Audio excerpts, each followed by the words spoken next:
俾落嚟，李青龍帶翻俾佢，再俾李青龍。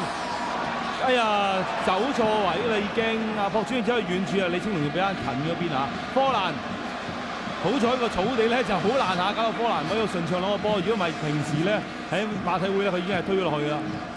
咁卡雲尼亦都有少少誤會啊。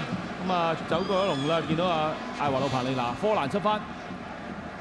科蘭再出到埋中間啦，咁啊，慘啦！鄭成龍真係好大嘅身啊！點解啊？發生咗咩事啊？蘇亞雷斯上半場嘅7分幾鐘，替烏拉圭射成1-0，呢個波係南韓自己後防犯嘅一個嚴重錯誤。再睇睇卡雲尼。呢個波咧，其實佢自己係想揾位射嘅，發覺射唔到之後咧，拉翻鬆啲嚟踢，都啱嘅，夠晒淡定。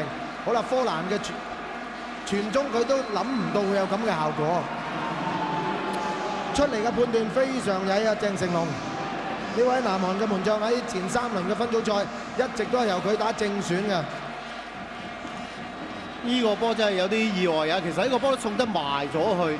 點知就龍門出嚟嘅鄭成龍就判斷有啲錯誤啦。係後邊冚埋嚟嘅球員，呢個好容易做嘅一件事。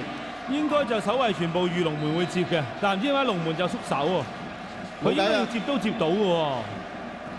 即係有陣時反而個波出得唔算話太過靚嘅話啦，仲就造就咗入波添。